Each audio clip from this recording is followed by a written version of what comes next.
بسم اللہ الرحمن الرحیم۔ محترم ناظرین السلام علیکم۔ ناظرین، یہ صورت نماز عصر پڑھتے ہی آنکھ پر دم کر لے۔ آپ اپنی آنکھوں میں روشنی اور چمک کا معجزہ خود دیکھیں گے، پھر آئے اسپیشلسٹ بھی معجزہ دیکھ کر حیران ہو جائیں گے۔ محترم ناظرین، انسان کو اللہ تعالیٰ کی عطا کردہ بے شمار نعمتوں میں سے ایک نعمت آنکھ بھی ہے۔ یہ اللہ تعالیٰ کا عطیہ بھی ہے، انعام و کرام اور نعمت عظمیٰ بھی ہے، کیونکہ انسانی اعضاء میں آنکھ بظاہر جسم کا بہت ہی چھوٹا سا عضو ہے، مگر اپنی اہمیت اور افادیت کا اعتبار سے نہایت ہی عظیم، اہم اور حساس بھی ہے۔ ناظرین، یاد رہے کہ آنکھ اللہ تعالیٰ کی عظیم نعمت ہے اور اسی کی بدولت ہم دنیا کی خوبصورتی اور رنگا رنگی سے لطف اندوز ہوتے ہیں۔ ناظرین، ہمیں چاہیے کہ خدا کی اس نعمت کی دیکھ بھال اور حفاظت کریں۔ آنکھ اور نظر کی قدر و قیمت اس انسان سے پوچھی جائے جو اس نعمت سے محروم ہے، تو وہ آپ کو بتائے گا کہ اس نعمت کی کیا قدر ہے۔ لیکن جن کو اللہ نے یہ نعمت عطا کی ہوئی ہے، وہ اس نعمت کی قدر ہی نہیں کرتے، اس کی حفاظت ہی نہیں کرتے، جس کی وجہ سے آنکھوں کی مختلف بیماریاں پیدا ہو جاتی ہیں۔ آج کی اس ویڈیو میں ہم آپ کو ایک ایسا قرآنی عمل بتائیں گے کہ جس سے انشاءاللہ آپ کی آنکھوں کے تمام مسائل حل ہو جائیں گے انشاءاللہ۔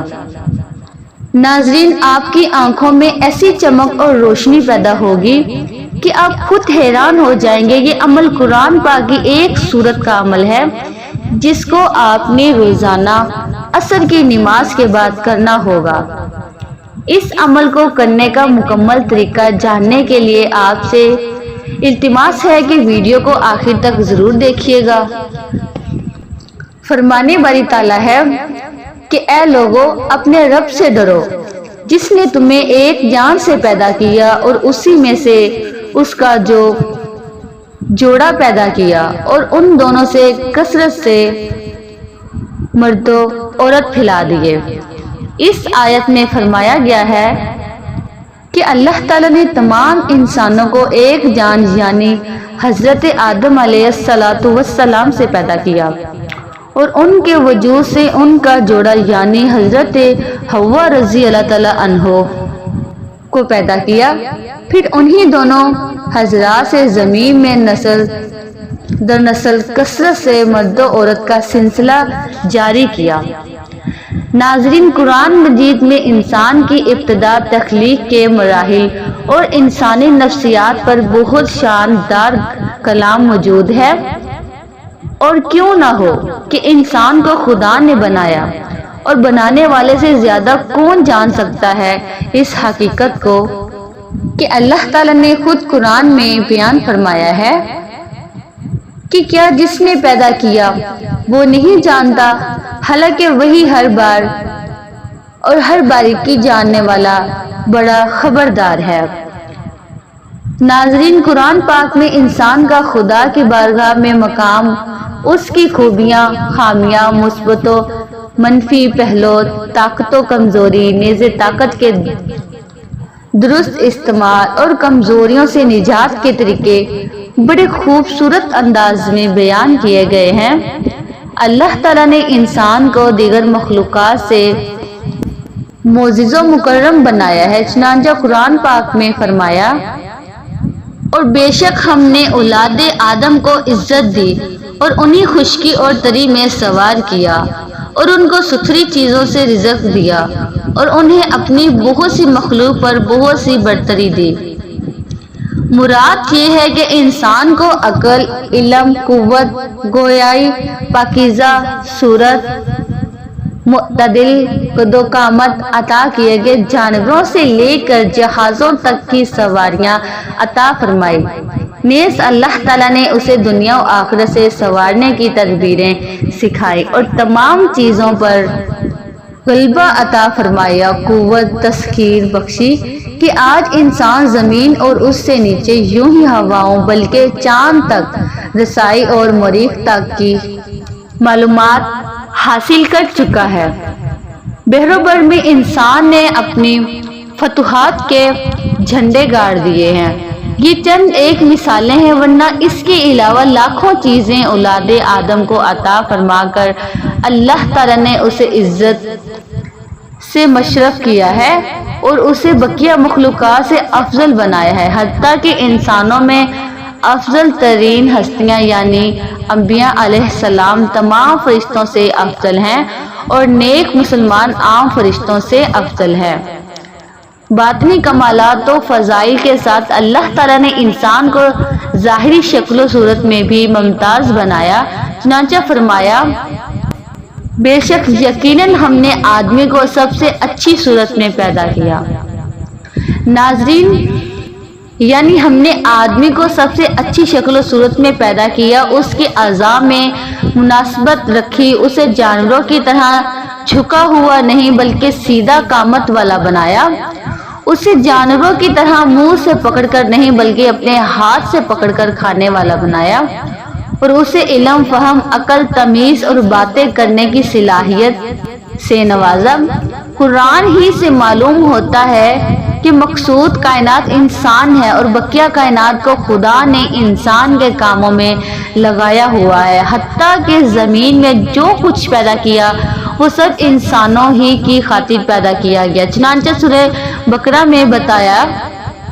کہ وہی جس نے جو کچھ زمین میں ہے سب تمہارے لیے بنایا، یعنی کہ زمین میں جو کچھ دریا، پہاڑ، کانے، کھیتی، سمندر وغیرہ ہے، سب کچھ اللہ تعالیٰ نے تمہارے دین و دنیاوی فائدے کے لیے ہی بنایا ہے۔ دینی فائدہ تو یہ ہے کہ زمین کے عجائبات دیکھ کر انسان اللہ تعالیٰ کی حکمت و قدرت پہچاننے اور عقل استعمال کر کے اسرار کائنات تک رسائی حاصل کرے، جبکہ دنیاوی فائدہ یہ ہے کہ دنیا کی ہزار چیزیں کھائیں پیئیں اور اربوں خربوں چیزیں اپنے فائدے میں استعمال کریں، پھر صرف اور صرف زمین ہی انسان کے فائدے کے لیے نہیں بلکہ قرآن کے بیان کے مطابق نظام کائنات کی دیگر عظیم چیزیں جیسے سورج، چاند، ہوا، پانی، دن رات، دریا، نہریں، سمندروں وغیرہ بھی خدا نے انسانوں کے لیے کام میں لگائے ہوئے ہیں۔ زندگی گزارنے کے لیے جن چیزوں کی حاجت تھی یا مفید تھی، اللہ تعالیٰ نے وہ سب انسان کو مہیا فرمایا۔ چنانچہ فرمایا قرآن پاک میں کہ اللہ ہی ہے جس نے آسمان اور زمین بنائے اور آسمان سے پانی اتارا تو اس کے ذریعے تمہارے کھانے کے لیے کچھ پھل نکالے اور کشتیوں کو تمہارے قابو میں دے دیا تاکہ اس کے حکم سے دریا میں چلے، اور وہ دریا تمہارے قابو میں دے دیے، اور تمہارے لیے سورج اور چاند کو کام پر لگا دیا جو برابر چل رہے ہیں، اور تمہارے لیے سورج اور چاند کو کام پر لگا دیا جو برابر چل رہے ہیں، اور تمہارے لیے رات اور دن کو مسخر کر دیا۔ اگر انسان کو اللہ کریم نے اپنے فضل و کرم اور رحمت سے اتنی نعمتیں عطا فرمائی کہ اگر گنتی کرنا چاہے تو شمار نہ کر سکے، چنانچہ قرآن پاک میں فرمایا گیا اور اگر تم اللہ کی نعمتیں گنو تو انہیں شمار نہیں کر سکو گے۔ قرآن کی آیتیں اور خدا کی عطا کردہ نعمتیں بآواز بلند بتا رہی ہیں کہ خدا کی اس کائنات میں انسان کا مقام و مرتبہ اور حیثیت کتنی عظیم ہے، لہٰذا صاحب عظمت کو چاہیے کہ عظمتوں والا طریقہ اختیار کرے، اور وہ طریقہ رب عظیم کے حضور بندگی کا ہے، جبکہ ناشکری، سرکشی، جہالت، ظلم، تکبر، فخر و غرور، گھٹیا اخلاق و عادت انسان کے شان نہیں بلکہ یہ اسے احسن تقویم، بہتر صورت سے اسفل سافلین، سب سے نچلی اور کم تر حالت میں جا گراتا ہے۔ محترم ناظرین، یاد رہے کہ جسم انسانی کا ہر عضو اپنی جگہ بہت ہی اہمیت اور قدر و قیمت کا حامل ہے، مگر کسی ایک کے چھن جانے کے بعد ہی انسان کو اس کی اہمیت کا اندازہ ہوتا ہے۔ اگر انسانی جسم کے تمام عضو کی ساخت، اس کی باریکیوں اور فوائد پر غور کیا جائے تو ہر ایک عضو کی اپنی ایک جگہ اہمیت ہے۔ خود اللہ تعالیٰ نے انسانوں کو حکم دیا ہے کہ وہ اپنی خلقت پر غور کریں۔ آنکھ کے ذریعے انسانوں دنیا کی ہر نعمت اور ہر شے کو دیکھنے پر قادر ہوتے ہیں، اور یہی آنکھ کا اولین وظیفہ بھی ہے۔ اب یہ انسان کی خوش بختی ہے یا بدبختی ہے کہ وہ دیکھنا کیا چاہتا ہے۔ دنیا کی نعمتوں کو دیکھ دیکھ کر کچھ لوگ نصیحت اور عبرت حاصل کرتے ہیں تو کچھ لوگ اس نظر سے اللہ کی نافرمانیاں بھی کرتے نظر آتے ہیں۔ قرآن پاک میں اللہ نے نظروں کی حفاظت کرنے کا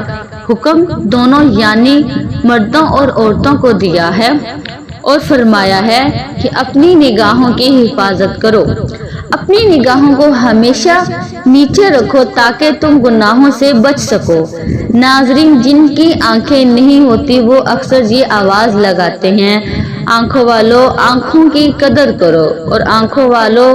اس وقت ڈاکٹروں کے پاس چکر لگاتے ہیں جب ان کی آنکھوں میں مسائل شروع ہو جاتے ہیں۔ آنکھوں کے مسائل سے چھٹکارا اور ان کی حفاظت کے لیے ہم آپ کو یہ قرآنی وظیفہ بتاتے ہیں۔ اس عمل کو اپنا معمول بنا لیں اور اپنی آنکھوں کے مسائل سے نجات حاصل کر لیں۔ آئیے ناظرین، اب آتے ہیں آج کے عمل کی جانب کہ آپ نے یہ عمل کیسے کرنا ہے، اور قرآن پاک کی وہ مبارک سورت کون سی ہے جس کا عمل آپ نے کرنا ہے۔ اس عمل سے اللہ کے فضل و کرم سے آپ کی آنکھوں میں روشنی اور چمک پیدا ہو جائے گی۔ اگر آپ کی نظر کمزور ہوگی تو وہ بھی ٹھیک ہو جائے گی۔ آپ کی بینائی کبھی کم نہ ہوگی اور نہ ہی آپ کو آنکھوں کی بیماری ہوگی۔ یہ عمل آزمودہ عمل ہے، اس کو یقین کے ساتھ کریں تو چند دنوں میں انشاءاللہ آپ اس کے اثرات دیکھ لیں گے۔ یاد رہے کہ اس عمل کو آپ نے نماز عصر کے بعد کرنا ہوگا، اور یہ عمل آپ نے باوضو حالت میں کرنا ہے۔ وضو کی بہت فضیلت بیان ہوئی ہے۔ اللہ تعالیٰ نے اہل اسلام پر جتنی عبادات ضروری اور فرض قرار دی ہیں ان میں سے یہ بھی فرمایا ہے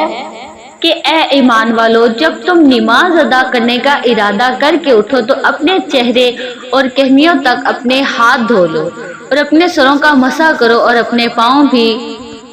ٹخنوں تک دھو لیا کرو۔ اگر تمہیں پانی نہ ملے تو پاک مٹی سے تیمم کرو اور اپنے چہرے اور ہاتھوں کو اس مٹی سے مسح کر لو۔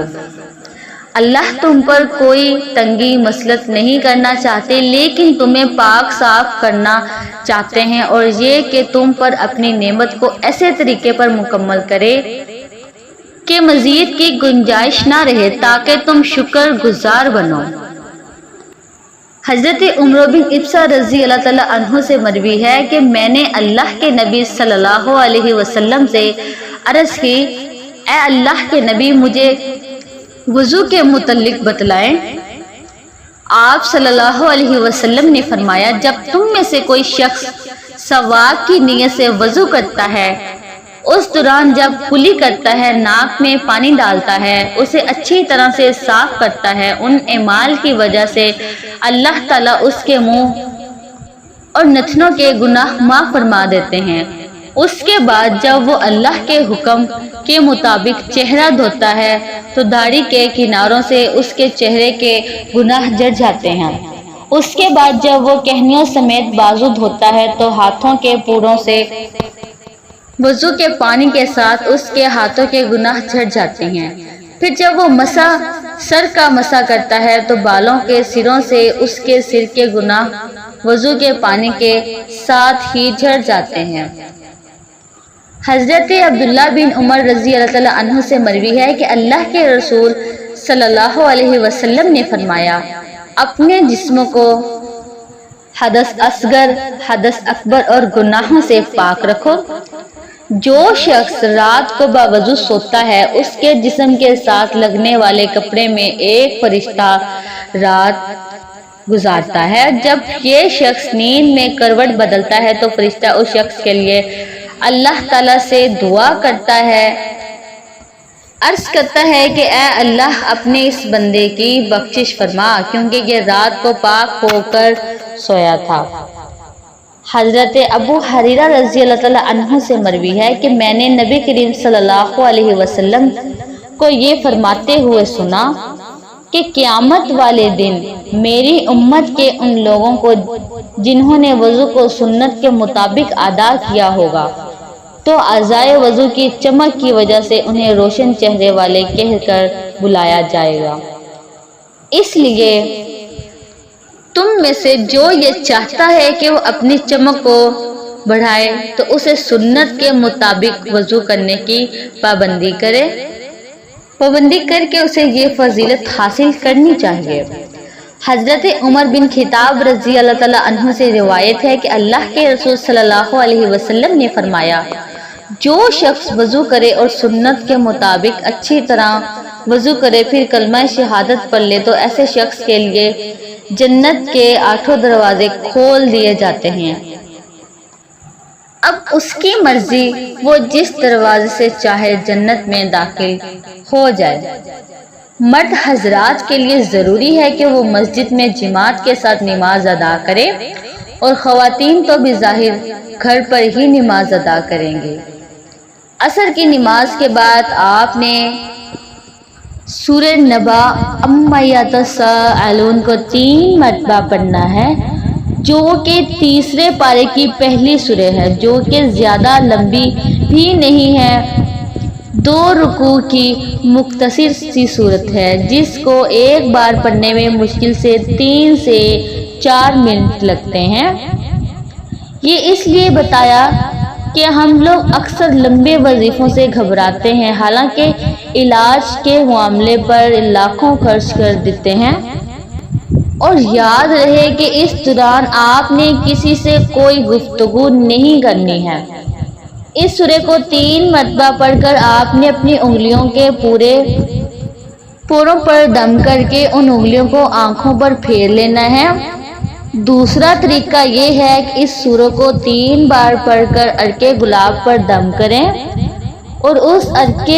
گلاب کو ڈراپر میں ڈال دیں اور پھر اس عرق کے 3 قطرے اپنی آنکھوں میں ڈالیں۔ زیادہ بہتر طریقہ عرق گلاب والا ہی ہے، اور بجائے کسی ایک طریقے کے آپ دونوں طریقے بھی اختیار کر سکتے ہیں، اور پھر اس عرق گلاب کو روزانہ آپ نے اپنی آنکھوں میں استعمال کرنا ہے۔ لیکن یاد رہے کہ یہ عمل آپ نے صرف ایک دن نہیں کرنا، بلکہ اس عمل کو آپ نے روزانہ عصر کی نماز کے بعد کرنا ہوگا، اور روزانہ سورہ نبا کو 3 مرتبہ پڑھ کر اس عرق پر دم کرنا ہوگا۔ یہ بات بھی یاد رہے کہ خواتین نے ناغہ کے دنوں میں اس عمل کو نہیں کرنا، ان دنوں میں وہ کسی اور سے اس عمل کو کروا سکتی ہیں، یا پھر ان دنوں میں دم کیا ہوا عرق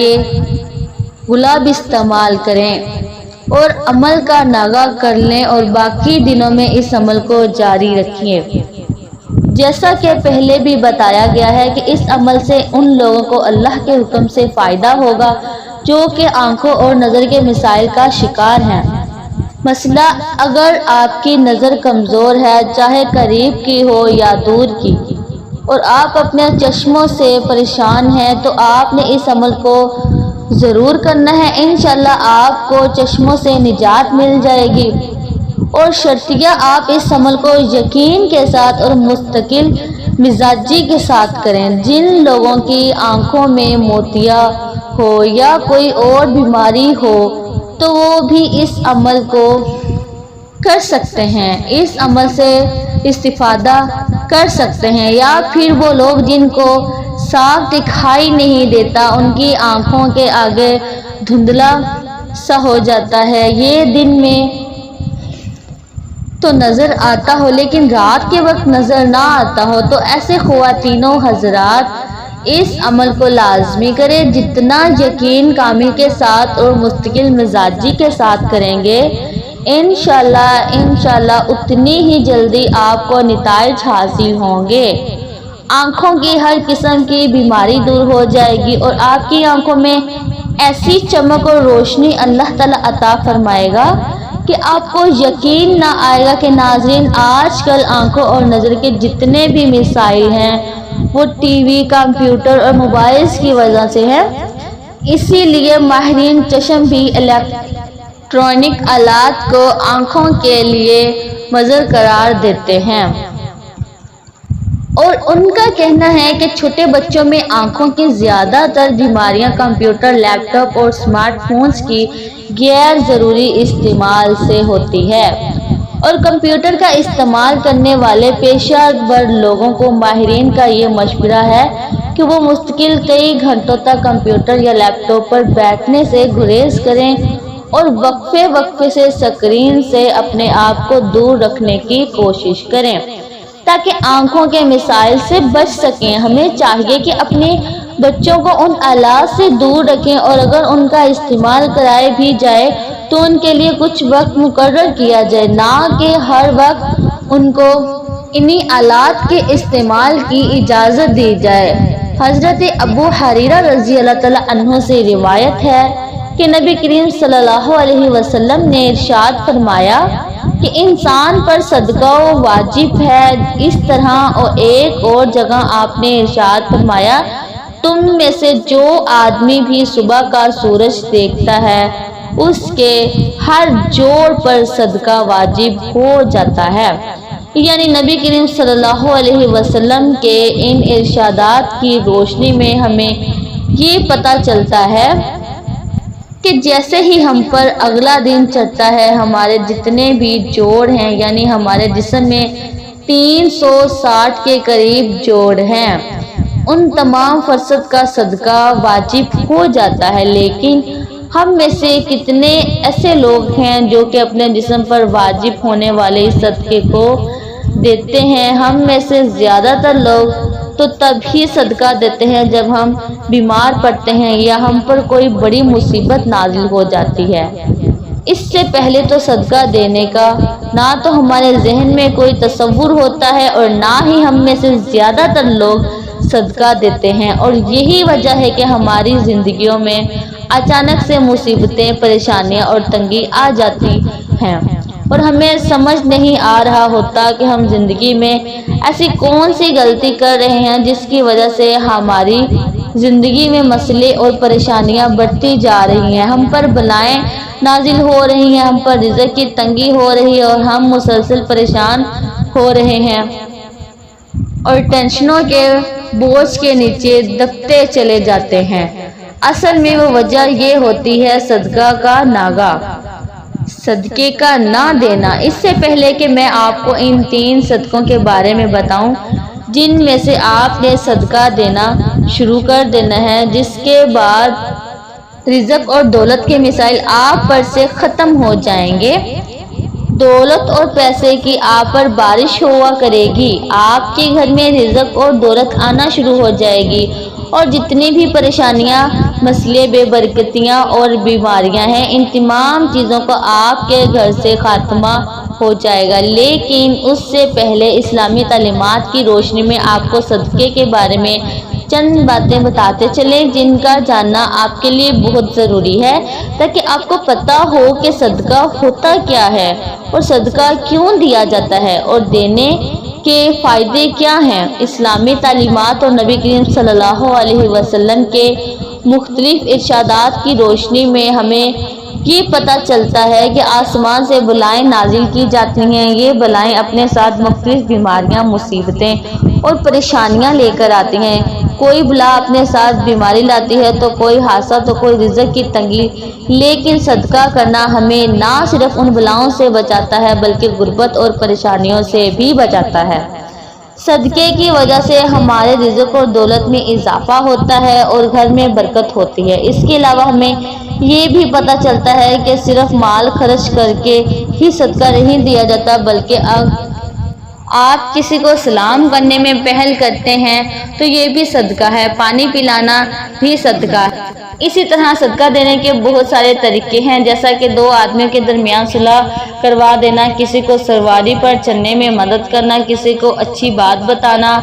نماز کے لیے جو آپ قدم بڑھاتے ہیں یہ بھی صدقہ ہے۔ راستے سے رکاوٹیں اور پتھروں کو ہٹا دیں۔ دوسروں کو فائدہ پہنچانا، کسی کو دعا دینا، کسی کو پڑھانا یا کوئی چیز سکھانا، کسی کو اچھی بات بتانا، کسی کو مسکرا کر دیکھنا، کسی مصیبت میں پھنسے انسان کی مدد کرنا، وقت نکال کر اپنے ماں باپ کے ساتھ گزارنا، کسی کی طبیعت پوچھنا، کسی کی عبادت کرنا، کسی پر پریشانی یا آزمائش پر صبر کرنا، نیکی کا حکم دینا اور برائی سے روکنا، کسی کے معاف کر دینا اس کے باوجود آپ کے پاس اسے سزا دینے کا اختیار ہو، یہاں تک کہ اپنی بیوی کو اپنے ہاتھوں سے کچھ کھلانا اور اس سے پیار محبت کی باتیں کرنا بھی صدقہ ہے۔ صدقہ دینے کے بے حد فضیلت اور فوائد ہیں۔ کہا جاتا ہے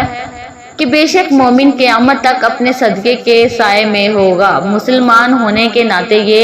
نہ صرف ہمارا ایمان ہے بلکہ عام مشاہد اور تجربہ بھی ہے کہ جب ہم اللہ تعالیٰ کی راہ میں خرچ کرتے ہیں، اپنی نیت صاف رکھتے ہیں اور دکھاوا نہیں کرتے، تب اللہ تعالیٰ اس نیکی کو کئی گنا بڑھا کر ہمیں لوٹا دیتا ہے۔ پیارے بھائیوں اور بہنوں، آج کا وظیفہ اور عمل بہت ہی مجرب ہے، اس کو خود بھی کریں اور اس کو اپنے دوستوں اور قریبی لوگوں کے ساتھ بھی لازمی شیئر کریے گا تاکہ وہ بھی اس عمل سے استفادہ حاصل کر سکیں۔ اپنی رائے کا اظہار کمنٹ سیکشن میں ضرور کیجیے گا۔ رائے کا اظہار کرنا نہ بھولیے گا۔ اللہ تعالیٰ سے دعا ہے کہ اللہ ہمیں دین کی سمجھ نصیب فرمائے اور اس کے مطابق زندگی بسر کرنے کی توفیق عطا فرمائے۔ پیارے بھائیوں اور بہنوں، ہم یہ امید کرتے ہیں کہ آپ کو ہماری آج کی ویڈیو ضرور پسند آئی ہوگی۔ اللہ تعالی ہم سب کا اور آپ کا حامی و ناصر ہو، آمین ثم آمین۔ اللہ تعالی ہم سب کا اور آپ کا حامی و ناصر ہو، آمین ثم آمین۔ السلام علیکم ورحمۃ اللہ وبرکاتہ۔